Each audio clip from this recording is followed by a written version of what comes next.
welcome to another community challenge. This will be the 13th in the series, and it is hosted by our very own Sparrow. This particular challenge revolves around the single-player map Oracle, which is part of the Mo series, which was released as expansion map a few years back.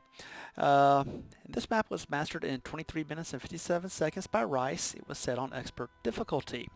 And in order to do this in the community challenge, certain rules do apply, and then rules for this particular one were you aren't allowed to have any Era 2 flying units. Sunstriders, Windweavers, Forsaken, and Master Archers were limited to a total of 3 units per. You weren't allowed to use Enlightenment or Ami Monument. All 4 of the fire enchanters at the very beginning had to survive. You had to loot the southeast chest, and you weren't allowed to raise more than 6 power wells for this entire map. Let's see how he did this. First, you start in the east side right here. This will be your first orb, and these are the fire enchanters that must survive. Now, the neat thing about this start right here is as long as these enchanters are chanting, it will let off a surge of light. So if you get into trouble, you can run back here real quick and do a quick heal. Let's go ahead and put this in 2x speed to save a little bit of time. You're going to see Rice summons in a set of 3 Nomads Nature Affinity. Now the reason why he sends in 3 is because as long as they're tightly grouped, they will actually regenerate and heal themselves. He will allow the patrol to pull the enchanters and let the enchanters, as you see here, do all the work. You will then have a second patrol come in. The Nomads will take it and then drag them back to the enchanters, and once again allow the enchanters to do all the work because they'll just come back and heal themselves. And he does this a couple times, just try to clear out. And what he's going to try to do now is end up right over here next to this little clump and try to grab a power well and clear this entire nest. Now, the first objective is to clear this nest next to the Oracle right here. However, with this particular map, you don't want to do that because you want to leave some of these buildings here so you don't advance the storyline. You'll see he grabs the second orb, which is fire. He'll raise a power well, and then he'll bring in a fire dancer. Now, fire dancers are excellent for long-range sieges, and as you can see, they have no problem taking out the bandit towers, bandit launchers, from way on back here. He'll summon out 2, and he'll keep his 3 nomads to clean up as needed. The fire dancers will continue to knock out the towers, and now you want to concentrate on taking out the barracks, which is where the most of your larger spawns will spawn from. He'll also take out this tower right here, and he will move his nomads up here and create a termite hill. Termite hills are an interesting building here as it will take out these 2 launchers right here while his fire dancers are continuing to take out this bandit tower, and as you can see, he's taken 1 out. He's got another patrol which he's gotten, and as you can see, with the long-range bombing ability of the fire dancers and the nutback, he's able to handle them quite well. He's now activated the termite hill, which is going to send termites to eat all the wood in the bandit launchers. It will destroy them almost instantly, and you will see the patrols immediately take out termite hill, and he will pull them back. He launches a few mines. Now, he loves mines in this particular replay as it does knockback, does damage, and allows these 3 nomads along with the fire dancers to take out this rather large patrol which is coming his way. He has now gone to 4 power wells, and remember, you're only allowed to do 6 for this entire map. As he's sitting here battling the patrols, if you notice, he's left these 2 standing right here. And part of the objective is to clear this entire unit of enemies or squads as well as buildings. He's doing that because he doesn't want to advance the storyline. Now what he's done here is he's summoning in some makeshift towers, and he's trying to kill everybody but these shamans. And what he's going to do here is leave these shamans here and allow the makeshift towers just to damage them. As long as they're being damaged, they're going to heal each other and basically be taken out of the picture, and they're not going to spawn any more units from these 2 camps right here, which he's going to take out here in a minute. Now, as you can see, he is now up to 5 fire dancers. And as you will see, 5 fire dancers have no problem taking out just about any structure in this particular map. You can now see he's taken his 5th and his 6th power well. Those are all the power well he's allowed to take for this particular setting. He is now summoned in a Pyromaniac, which is an excellent choice for this particular leg right here. As it's a bottleneck right here, and as enemies come through, they're going to be right in front of the Pyromaniac, and it's just going to fry them as it does fire damage over time. You can see the fire dancers are slowly taking out 1 base as well as a 2nd base here, and as you can see, 5 of them have no problem taking it out as the Pyromaniac kills anybody that comes right through this ledge. The tower is going to be taken out, and they're now going to take out the healing well as well as the bandit barracks. 1 sole nomad has survived, and it's going to pull the mauler. or bandit bouncer. It's a nature mauler. And the pyromaniac will take it out. He will then summon in another fire orb. And as you can see, the makeshift towers are just damaging the shamans just enough to be able to keep them from healing themselves and not advance any further. He now has bringing in a Shrine of War, which will allow him to get back some of his void power much quicker. He's bringing in the Incredible Mo statue, which is a legendary card. He sacrificed his fire dancers to the Banner of Glory to get that amount of power back into his void. He's now going to summon in 5 Vulcans. And we'll slow this down real quick. What he's going to do here, but you got a World Breaker gun or bandit artillery, and the Vulcans will come down, take out this base. However, this bandit artillery will be able to take out the Vulcans very easily. So what you're going to see him do is bring the Nomad down, and he's going to put a suppression spell on this artillery. And what that does is it blocks the artillery from firing, and it will allow these Vulcans to come down here and make mincemeat of this particular base. Now remember, he's already summoned his 6 wells, so he's not allowed to take these 2 wells for the rules of the replay. And as you can see, 5 Vulcans have no problem whatsoever taking out that particular base. He's now going to bring in a Banner of Glory so he can summon if need be. The Nomad's going to hang out right here, and he's also going to heal his Vulcans as well. He's going to bring in multiple more. I think he brings in a total of 9, as well as 3 magma hurlers, and he's going to attack the southwest base.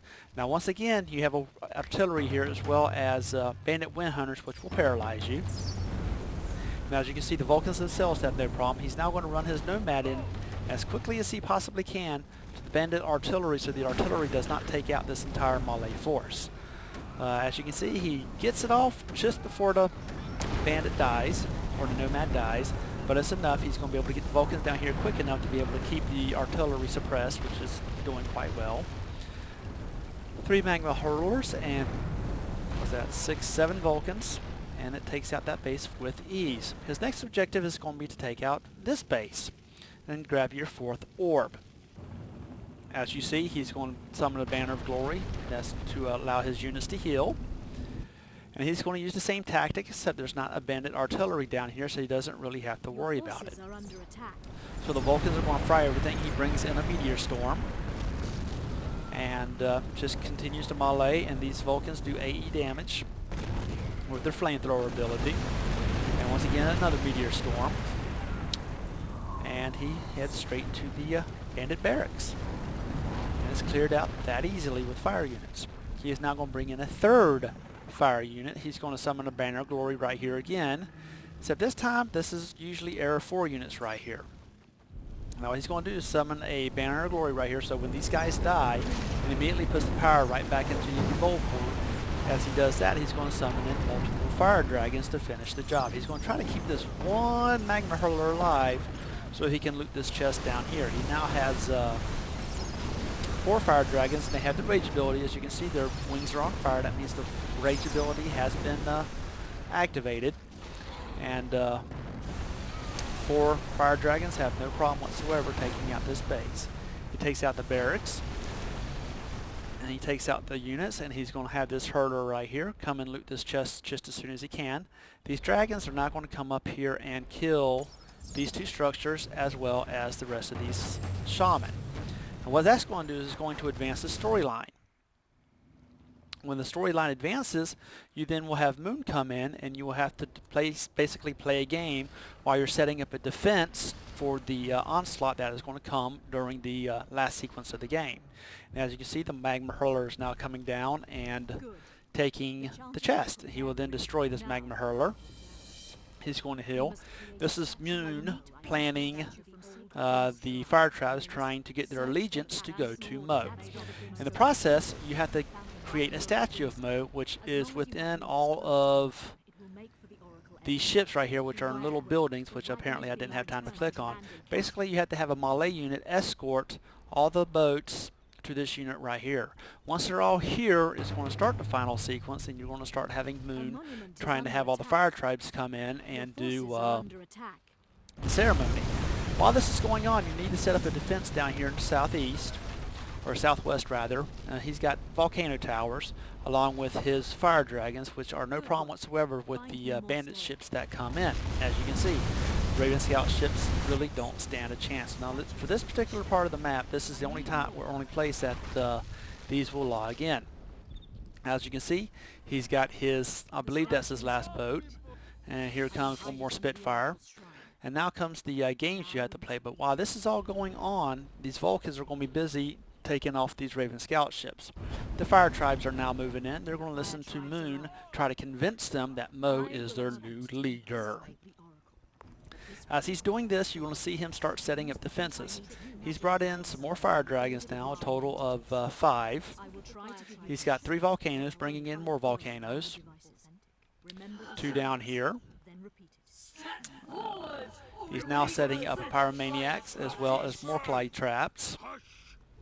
And your waves of enemy troops at the end are going to come right here as well as up here where these 2 power wells are at. And all this sequence is just giving you time to set up your defenses, so please feel free to do it. However, you do need to leave 1 Male unit down, or 1 land unit, to do the trick devices when Moon asks you to. It's not really necessary, but it's fun. I tried doing it. Reminds me of Simon Says from when I was growing up. And as you can see, he's continuing to set up more Clay Traps, Pyromaniacs, and summon in as many units as he possibly can. He's now up to 6 Fire Dragons. Now when these first spawn, the Fire Peat Tribes will, and there's the little devices going off, and you have to activate them, and it does like a little special effects show. And of course, they're simple-minded little fire people, so they're easily amused. Quick, who is used to be the old what's the sharpshooter for Blight, his harpooner, makes a little appearance in here, and apparently he gets what he deserves towards the end. And these are the little indicators that Moon are giving you, are the ones that you have to click. You physically have to click them. And once again, it does little special effects show. And as you can see, he set up a nice little defense here, and he set up a nice little defense here. In comes the Bandit Corsairs. Zimbabwe is now trying to convince the fire people that, hey, you really don't want to listen to Moon because she doesn't know what she's talking about. She's an evil fire lord. The fire people will then begin to attack. It brings in some bandit walkers. You see some troopers and some ships spawning in there, as well as right here. And as you can see, the more Clay Traps, the Pyromaniacs handle it quite well. And you have Corsairs come in as well as other Malay troops, the Volcano Towers. So the fight will pause once Zimbabwe and the first wave is done. And once the first wave is done, it'll do another little show for Moon and the fire people. And Zimbabwe trying to convince him. He now changes Quick into a Scythe Fiend. So he gets what he's got coming to him. This is not the Mo from the game. This is the regular card mode he's got coming in. This is the last wave of the fight. As you will see, his army of 6 Fire Dragons have no problem whatsoever taking me out. They are raging, so their wings are on fire. Once you defeat the first wave, this is really the only thing you have to worry about. And that is the map for the most part. Reinforcements will come in. Moon will do her little spill, which will reveal the statue of Mo. He'll bring the Fire Dragons back over here to Hill. And there's the statue of Mo right there. And with that, Rice managed to complete Oracle in 23 minutes and 57 seconds. This is really a fun map. I enjoy this map. There's a lot of different ways you can do it. And once again, we thank Sparrow for giving us the challenge. And as you can see, his 4 Fire Enchanters did survive. He did loot the chest down here. And the fire troops are now retreating. The statue of Mo is in play. Insidious Mo was set to Insidious, I believe. Yes, it was, for the 20% damage bonus. And there you go. This was the Oracle, completed 23:57 by Rice. He did an excellent job. He brought in some Volcano Towers, which I've never seen before. Not that I play fire that often. So thank you very much, Rice, for this replay. And I hope you all enjoyed it. And until the next commentary, this is Darian DeFord signing off.